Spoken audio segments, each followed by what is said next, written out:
இன்னைக்கு கட்சி ஆரம்பிச்சு நாளைக்கு சிஎம் அப்படிங்கிறதெல்லாம் ஆகாத காரியம்.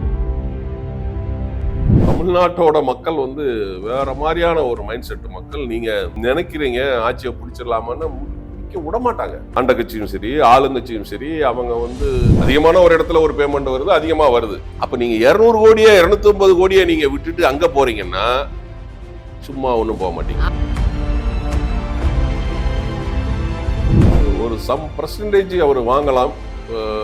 ஆனா ஆட்சியை பிடிப்பாரா அப்படிங்கிறது மிகப்பெரிய ஒரு கொஸ்டின் மார்க். என்னதான் உங்களுக்கு பெரிய மாஸ் இருந்தாலும் கீழே கிரவுண்ட் லெவல்ல, ரூட் லெவல்ல, பூத் லெவல்ல நமக்கு ஆள் வேணும். உங்களுடைய ஒரு படத்தையே உங்களால ரிலீஸ் பண்ண முடியலையா? ஊட்டியில போய் அம்மாவை போய் பார்த்துட்டு இருந்தீங்களே, நீங்க தமிழ்நாட்டு மக்களுக்கு நீங்க என்ன செஞ்சிருவீங்கன்னு நாங்க கேட்போம்ல. ஒரு எங்க ஆளு வெட்டு ஒண்ணு துண்டு ரெண்டு, ஏக்மால் தோத்துக்கூடா. தப்புனா தப்பு, ரைட்னா ரைட்டு. அது அவர்கிட்ட இருந்து நம்ம கத்துக்கிட்டு நம்ம அதுக்கு அவர் சொல்லுவாரு, உண்மையை யார் வேணாலும் எங்க வேணாலும் எப்ப வேணாலும் தைரியமா பேசலாம்.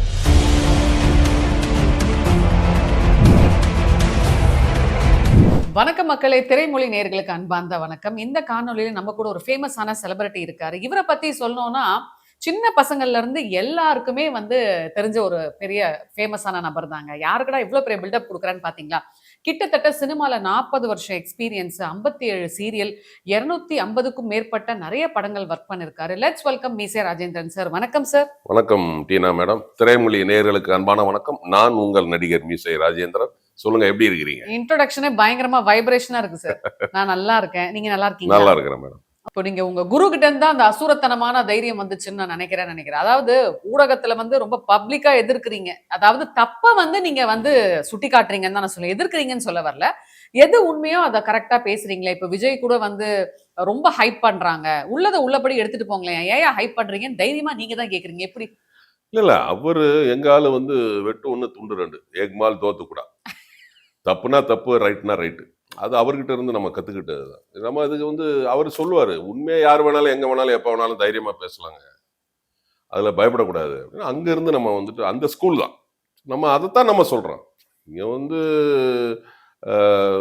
அதுதான் நம்ம கேட்கிற கேள்விக்கு நம்ம டிரான்ஸ்பரண்டா, ஒயிட்டா, கரெக்டா சொல்லிட்டு இருக்கிறோம். அது நம்ம விஜய் சாரை பர்டிகுலரா சொல்லணுங்கிறதுக்காக எல்லாம் கிடையாது. சொல்லணும்னு இல்ல, அது தப்பான விஷயத்த நம்ம சுட்டி காட்டுறோம். நீங்க இப்ப நான் என்ன சொல்றேன்னா, ஒரு தொண்டனுக்கு ஒண்ணுன்னா மனசு துடிக்கணும். போய் நம்ம கேப்டன் இதுக்கு முன்னாடி நான் சொன்னேன்ல, 140 பேர் அரசு பண்ணி வந்தாருல வண்டி எடுத்துட்டு. அப்ப நீங்க செய்யணும்ல. உங்க மாநாட்டுக்கு 6 பேர் திருச்சியில இருந்து கிளம்பி வரவங்க செத்து போனாங்கல்ல, அப்ப நீங்க அவங்க வீட்டுக்கு போகணும்ல. இதத்தான் நம்ம சுட்டி காட்டுறோம். இவர் எங்க ஏதாவது ஒண்ணு பாக்குறதே எட்டி நின்னு பாக்குறாரு. அது இறங்கணும். அதுதான் நான் சொல்றேன். இப்போ கேப்டன் இருக்காருன்னு வச்சுக்கோங்களேன். நீங்க கேரளா பார்டர், ஐ மீன் தமிழ்நாடு பார்டர் களியக்காவலில இருந்து ஒருத்தனை ஒரு தொண்டன் பார்க்க வந்தான்னா தோல்ல கைய போட்டு அவன் பேரை சொல்லுவாரு, என்ன சுரேஷ் எப்படி இருக்க, வீட்டுல எல்லாம் எப்படி இருக்காங்க. அப்போ அந்த பாண்டிங் நேச்சுரலா வந்துடும். நாளைக்கு அவன் அந்த ஊர்ல கேப்டனுக்கு ஒரு ஒரு ஆர்ப்பாட்டம் போராட்டம்னா முதலா நிப்பாங்க. ஸோ அவனை வர வச்சவன தோல்ல கைய போட்டு பேசி அவனை உட்கார வச்சு சாப்பாடு பரிமாறுவார். ஸோ நீங்க அந்த மாதிரி பண்ணணும். நீங்க டிஸ்டன்ஸ் கீப் அப் பண்ணக்கூடாது. ஒரு தொண்டனையும் நீங்க அரவணைக்கணுங்க. அதுக்காக நீங்க எல்லாரையும் பேரை சொல்லி கூப்பிடணும் அவசியம் இல்லை. ஒரு இடத்துல இருந்து வர்றாங்கன்னா அவனுக்கு இப்போ உங்ககிட்ட பார்க்கவே முடியலையே, உங்க கூட நின்று போட்டோவே எடுக்க முடியலையே. இப்போ கேப்டன் போட்டோ எடுப்பாருங்க.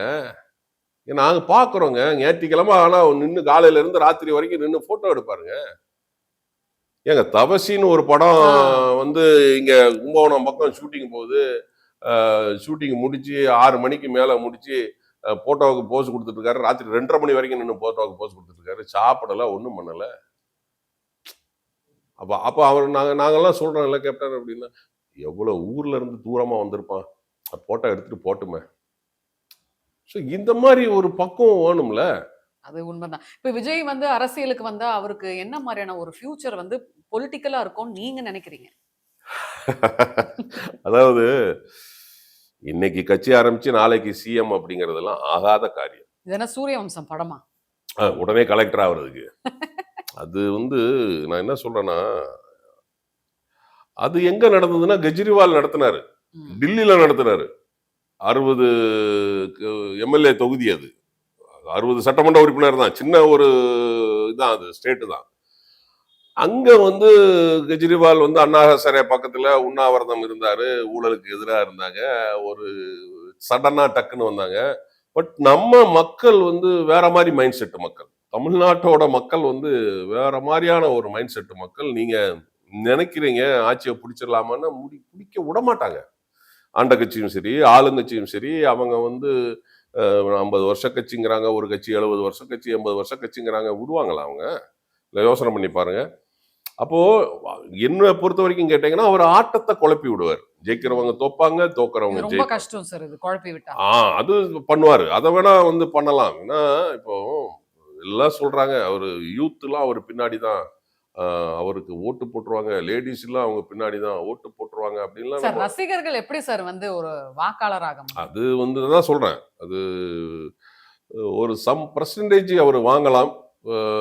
ஆனா வந்து ஆட்சியை பிடிப்பாரா அப்படிங்கிறது மிகப்பெரிய ஒரு கொஸ்டின் மார்க். அதெல்லாம் வந்துட்டு என்னைய பொறுத்த வரைக்கும் வந்து ரொம்ப கஷ்டமான விஷயம். ஏன்னா நீங்க வந்து என்னதான் உங்களுக்கு வந்து பெரிய மாஸ் இருந்தாலும் கீழே கிரவுண்ட் லெவல்ல, ரூட் லெவல்ல, பூத் லெவல்ல நமக்கு ஆள் வேணும். அதெல்லாம் வந்து இன்னைக்கு ஆளுங்கட்சியோ ஆண்ட கட்சியோ இல்ல எங்க மாதிரி தேமுதிக எல்லாம் கிட்டத்தட்ட 20 வருஷம் கட்சியாச்சு. பூத் லெவல்ல ஆள் இருக்கு. பட் நான் கேள்விப்பட்டேன் அவருடைய கட்சியில வந்து ஒரு 16 டிஸ்ட்ரிக்ட்ல தான் வந்து பூத் லெவல்ல கொஞ்சம் ஆள் இருக்காங்க, மற்ற இடத்துல எல்லாம் இல்லைங்கிற மாதிரி அவங்க சொல்றாங்க. அதெல்லாம் வந்து நீங்க ஆளெல்லாம் போடணும். அதெல்லாம் நிறைய விஷயங்கள் இருக்கு. நீங்க வந்து விளையாட்டு இல்ல இது.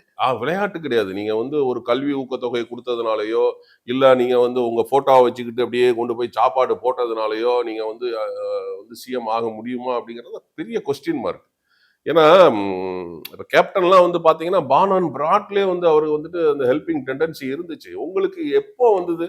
நீங்க வந்து 2015ல தான் அதுதான் 2010 அப்பத்துல இருந்தே பண்ணிருக்கலாம். அப்போ நாங்க கேட்போம்ல. இப்ப வந்து எதிரில ஆப்போசிட்ல திடீர்னு வந்து நாங்க கூட்டணி வந்ததுன்னா அது வேற கதை. கூட்டணி வராம இருந்ததுன்னா நாங்க கேட்போம்ல. என்ன கேட்போம்? நீ உங்களுக்கு வந்து அப்பத்துல இருந்து செய்யல. ஏன் அப்பதுல இருந்து செய்யல? மக்களுக்கு ஏன் உங்க திடீர்னு உங்களுக்கு வந்து இவ்வளவு கரிசனை, இவ்வளவு அக்கறை? அது 2015க்கு அப்புறம் புரியுது. உங்களுடைய ஒரு படத்தையே உங்களால ரிலீஸ் பண்ண முடியலையா? ஊட்டியில போய் அம்மாவை பார்த்துட்டு இருந்தீங்களே, நீங்க தமிழ்நாட்டு மக்களுக்கு நீங்க என்ன செஞ்சிருவீங்கன்னு நாங்க கேட்போம்ல நாங்க. என்ன உங்க படத்தையே உங்களால ரிலீஸ் பண்ண முடியல, நீங்க வந்து மக்களுக்கு வந்து எப்படி நீங்க வந்து செய்வீங்கன்னு நாங்க கேட்போம். பிளஸ் இதுல வந்து பாத்தீங்கன்னா பாலிடிக்ஸ் நிறைய இருக்கு. நீங்க வந்து பாத்தீங்கன்னா வந்து இவருக்கு பின்னாடி ஏதோ ஒரு அமைப்பு செயல்படுதோ அப்படின்னு எங்களுக்கு தோணுது. ஏன்னா அது வந்து ரிலிஜன் வைஸ் கூட இருக்கலாம், மேபி அது நமக்கு தெரியாது. ஸோ அந்த மாதிரி கூட வந்து இருக்கலாம். அதெல்லாம் வந்து பார்த்துக்கும்போது வந்து உடனே வந்து இன்னைக்கு கட்சி ஆரம்பிச்சு ஒரு வருஷத்துல சிஎம் அப்படிங்கறதுல மிகப்பெரிய ஒரு கொஸ்டின் மார்க். இப்போ பை பர்த்தே நிறைய விஷயங்கள் வந்திருக்கணும். இவர் வந்து இப்பதான் வந்திருக்காரு. அது மட்டும் இல்ல, கோடியில சம்பளத்தை வாங்கிட்டு அரசியலுக்குள்ள நான் போறேன் அப்படின்றது வந்து அவங்களோட ரசிகர்கள்லாம் எப்படி பேசுறாங்கன்னா பாருங்க, கோடியில சம்பாதிக்கிறது வந்து இவர் விட்டுட்டு வந்து இப்போ பாலிடிக்ஸ் வராரு, மக்களுக்காக வராருன்னு. ஒருவேளை பொலிட்டிக்கலா அவர் உள்ள வரதே வேற விதமான ஒரு விஷயத்த நோக்கி வர மாதிரி இருக்கே சார். இல்ல ஆக்சுவலா வந்து இப்போ நீங்க இங்க இருக்கிறீங்க, நான் இங்க இருக்கிறேன்.